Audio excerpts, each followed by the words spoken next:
So guys, mag-change oil tayo ngayon. So ito gamit natin Yamalu Blue Core. Tsaka palit na rin tayo ng gear oil. So ito yung alaga natin guys, Wanda. Ang mga kailangan tools sa pag-change oil. So hindi ko makita yung socket ko na 17. So ito muna ng yabe. Kaya naman siyang pihitin. Tsaka ito yung 14mm na socket.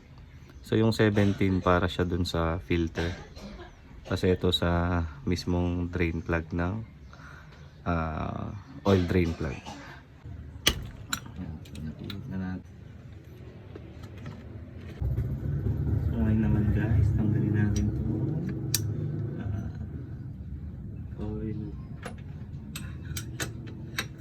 Oil filter.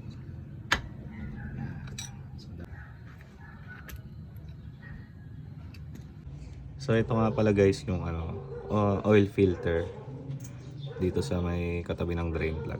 So kung makikita nyo, may mga dumi siya dun sa sinasala niya yung mga libag para hindi mapunta sa mga gears. So ito na guys, napunasan ko na siya. So ganyan dapat linisin nyo lagi pagka mag-change oil kayo. Hindi naman masamang maglinis para din sa mga alaga natin yan. So dahil wala nang tumutulo, balik na natin ang mga plug. So guys, make sure na ganito yung pagkakalagay sa oil filter. Okay. Dapat alagaan natin ang mga alaga natin.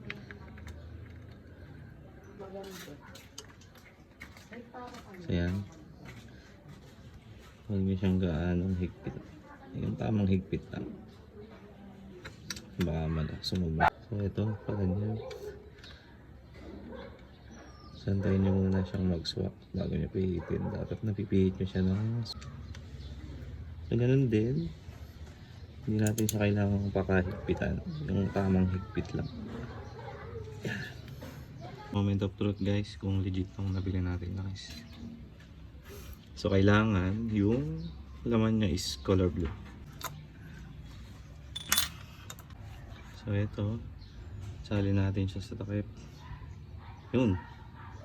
Kita nyo? May touch of blue. So ibig sabihin, legit na Yamalu to boys. Guys, 900 cubic meter cube. So yun guys, yun, nasa gitna siya, 200. So 900 ml lang ang kailangan natin. So palit naman tayo ng gear oil guys. Sa pagpapalit ng gear oil, so luluwagan natin to. Dahan-dahan lang. So first time kasi bukas kaya medyo malapit. Hindi kayo ng lalagyan. So gamit ko ay disposable. Yan. So yun guys, babalik na natin. Tapos na siya mag-drain. Ayan. Tamang higpit lang din. Kagaya kanina. Hindi naman natin kailangan pakahigpitan. Ayan. So pagsali naman ng gear oil, pihitin natin to pakaliwa. Ayan. So ganyan ito kayo na. Yamalu gear oil. Para sa so bibilin lang natin dito guys.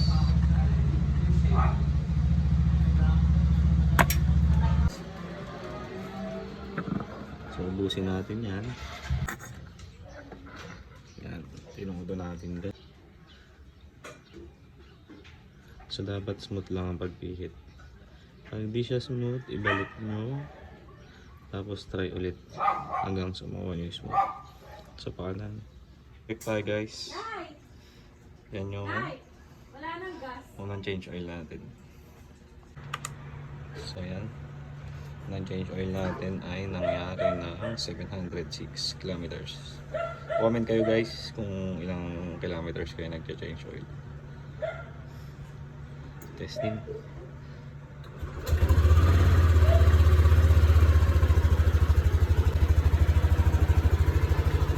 So yan, bagong change oil na si Wanda guys. So see you sa next video na